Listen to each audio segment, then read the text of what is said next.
Hey folks, afternoon. Well, it's afternoon for me. Ron here. Hope everyone's well. Today I'm going to be doing a doozy. I'm going to be doing the house, showing you the house, and having a discussion about Mickey Rourke.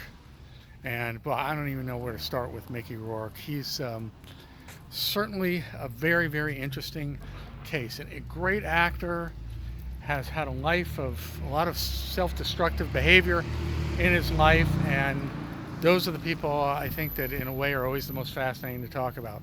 Also, in a minute I'm going to be crossing over, I have the dog with me here again. In a minute I'm going to be crossing over Benedict Canyon, and you're going to have to wish me luck because there's no light and it's rush hour traffic, and they're either speeding a million miles away direction in both directions when the traffic's moving, and when it's not, it's stopped to a crawl and they don't let you cross. So anyway, taking my life and limb in my hand, I'm sacrificing it, but it's all for you. Okay, so I'll start talking about Mickey Rourke. What I'm looking around for is David Geffen's house, but it's back there. I've done a vlog on it before. If you can see back there on this side of the street, and this side, all we can really see is part of the hedge there. Geffen actually owned that house and the one next to it. Tremendous amount of land, acres on both of them, and a humongous, like 50-foot hedge covering both of them. But then again, this is Beverly Hills.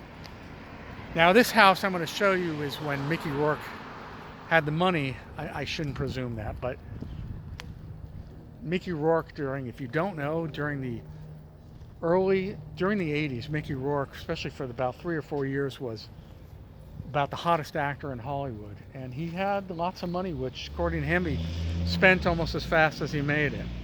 But he had the money to live here in Beverly Hills. The only thing I say, again, this is just a personal observation, I wouldn't want to live right on Benedict Canyon, which I'm coming up to, which is a major thoroughfare. It becomes Canyon Drive in Beverly Hills and the Flats, where Natalie Wood lived, and a lot of other celebrities. But through here it goes to the San Fernando Valley, and then it becomes Van Nuys Boulevard, and it's a main thoroughfare. And every day from about 2 o'clock in the afternoon to 9 o'clock at night, it's slammed with traffic.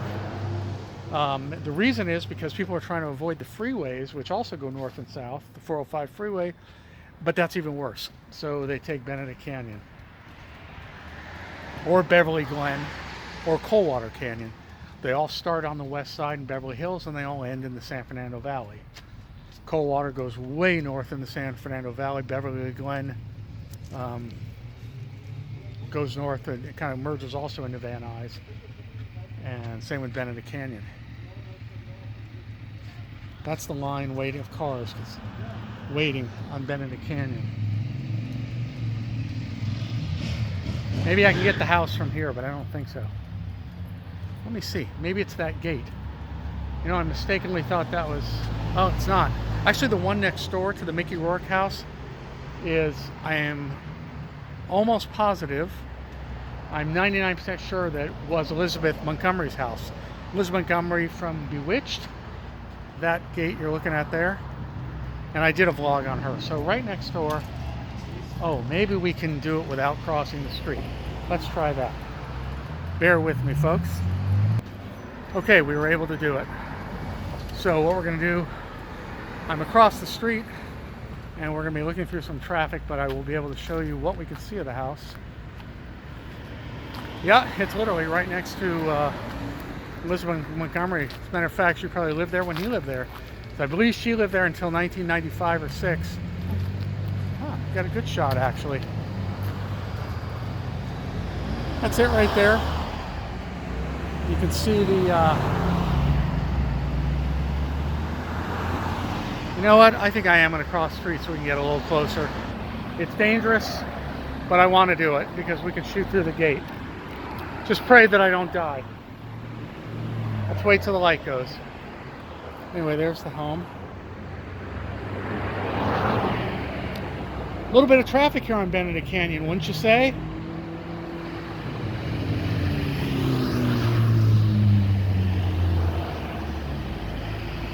All right, we're going to try to cross on the red. The light turns red in a second. Come here, Scout.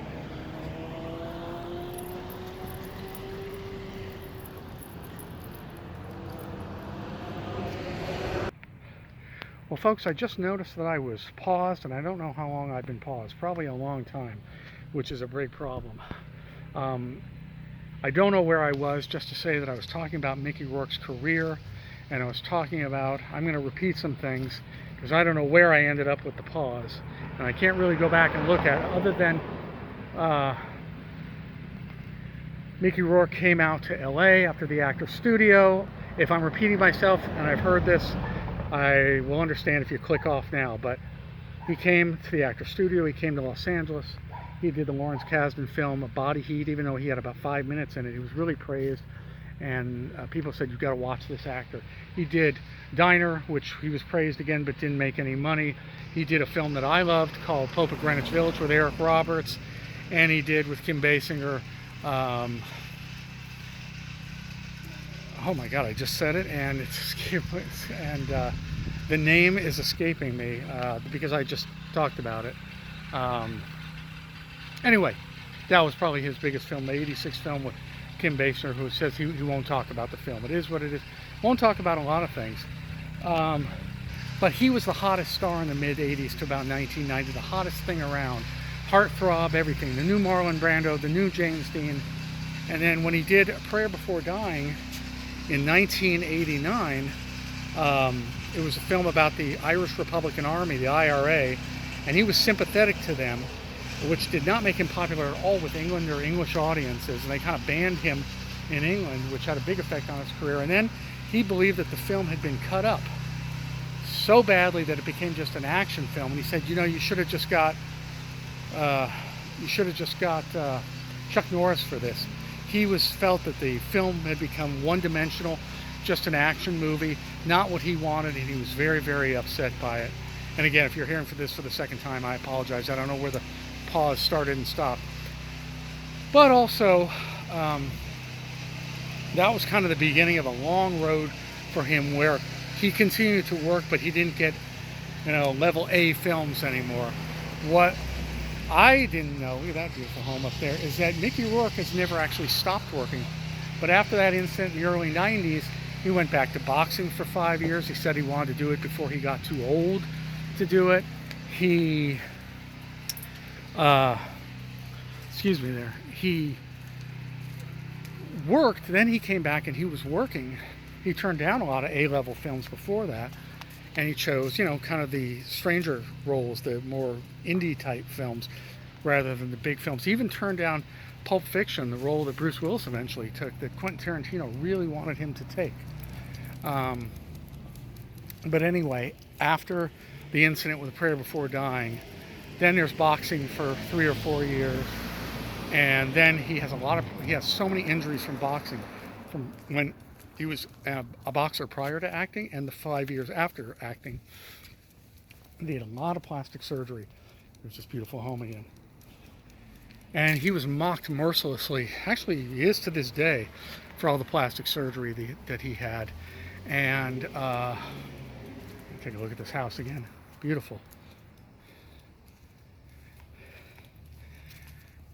And it did not help his reputation any. But beyond that, what I found interesting and that I didn't know is that Mickey Rourke never actually, this is not going to work from here, is it? Mickey Rourke never actually stopped acting.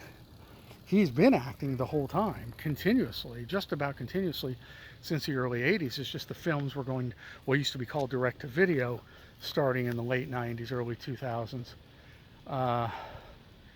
Then he did, I think, one of the Iron Man movies, which, probably just for the money, because he actually lost the house that I showed you. I believe it was finally auctioned off. But even with that, he said that he wanted to show the character as being a three-dimensional character. I can understand, any actor would.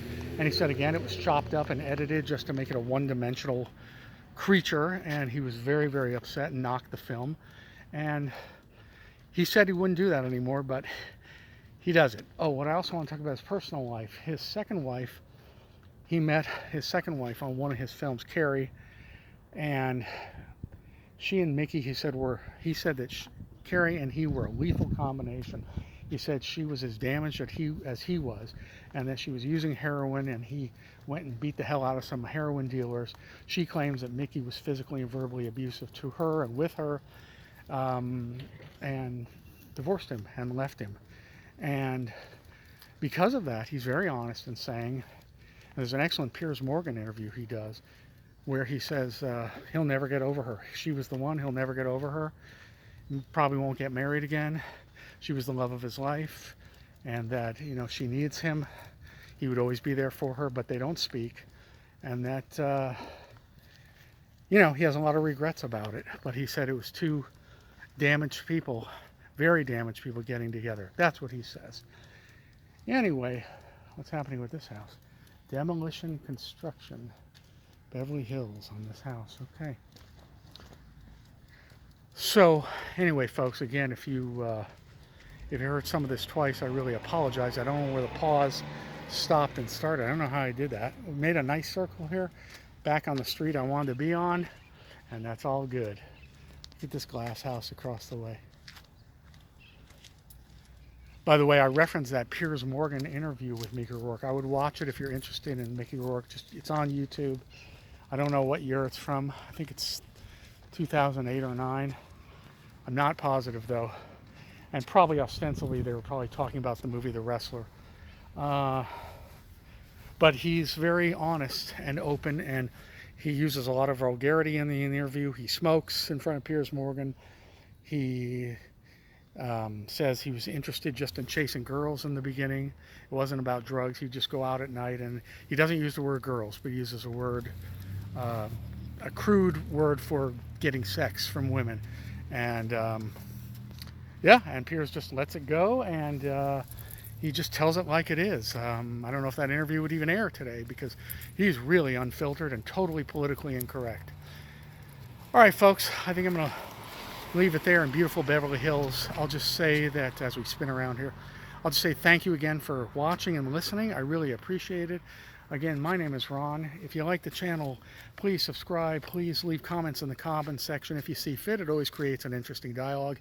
And what I'd really like you to do, folks, is give the channel likes, because that is how I really... Come here, you. I'm thinking, do I want to show you the... While I'm saying goodbye to everybody, I might be showing you the hedge to David Geffen's old house, too. Please give me likes, give the channel likes, because that's really how it really moves the channel along. That creates more views and more subscribers for me, and I really, really do appreciate it. I think I'm going to stay with this just another minute here. Hang on. See this hedge? This was David Geffen's house. The guy's going in. All the packages to go. Yeah. Yeah, absolutely. Yeah. I don't know what she's saying. I thought that woman was talking to me, but maybe she's on the phone. Oh, there's a guard there. Do you see that? There's literally a guard there watching. Now, I thought David Geffen moved, but since there's a guard inside the gate, maybe he hasn't. This whole hedge is him. All right, once again, guards in Beverly Hills. Happens more times than you'd think. I better let it go there before they arrest me. Okay, folks, again, Ron signing out. Please give me channel likes and please subscribe. Thanks again for watching. Bye.